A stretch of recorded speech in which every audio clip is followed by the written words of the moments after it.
전기신문 핫클릭 11월 마지막 주 소식입니다.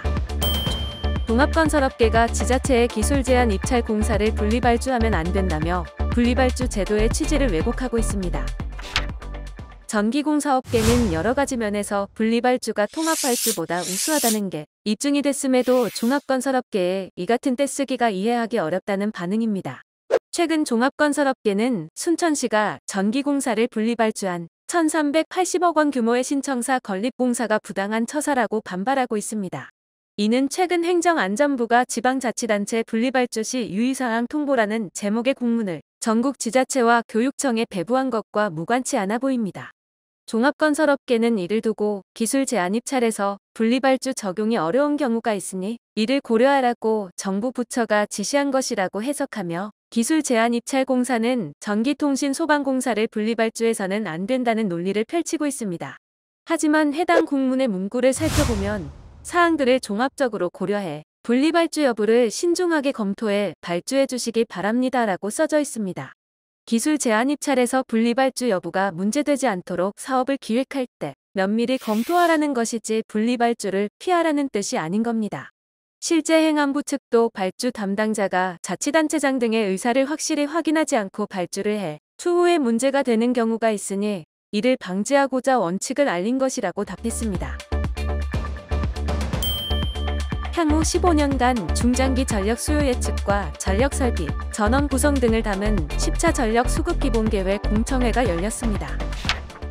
정부가 제시한 초안에는 실무안 대비 석탄과 액화 천연가스 발전량 비중이 소폭 조정됐으며 큰 차이는 없는 것으로 나타났습니다. 그러나 재생에너지와 석탄 발전 업계 모두 초안 내용에 불만을 제기하고 있는 상황입니다. 산업부가 28일 공개한 10차 전기본 계획안에는 석탄 발전과 원자력 발전을 점진적으로 축소하고 신재생에너지를 확대하는 내용을 담고 있습니다. 앞서 공개된 초안을 보면 2030년 원자력 발전 비중 목표치는 32.4%이며 액화 천연가스가 22.9%, 신재생에너지가 21.6%, 석탄이 19.7%입니다. 이번 정부 초안이 공개되자 해당 업계에서는 자신들에게 불리한 내용의 수정을 요구하는 목소리가 터져 나왔습니다.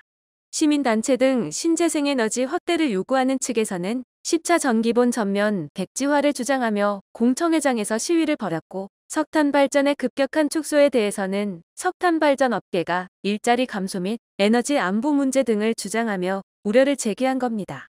앞으로 이 같은 여론을 감안해 정부가 최종안을 어떤 식으로 마련할지 결과가 주목되고 있습니다. 지난 5월부터 시작된 한전의 전력 구매 가격 상한제의 도입 논의가 마무리되면서 1일부터 S&P 상한제가 도입됩니다.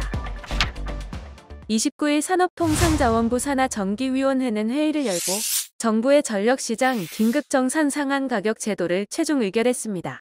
발전업계는 S&P 상한제가 일부 완화돼 통과됐지만 여전히 불안 요소가 남았다고 지적합니다. 국무조정실 규제개혁위원회 심의에서는 3개월마다 재검토하되 완화된 방향으로 검토하는 것과 1년 후 일몰 등을 단서조항으로 달고 S&P 상한제를 통과시켰습니다.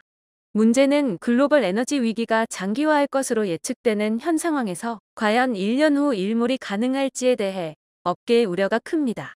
단순히 연료비만 보전해주는 것은 집단에너지와 소규모 열병합 사업자의 경우 무부하 비용 등 다른 비용은 정산에서 제외되기 때문에 오히려 돌릴수록 손해만 나는 상황이라고 지적합니다.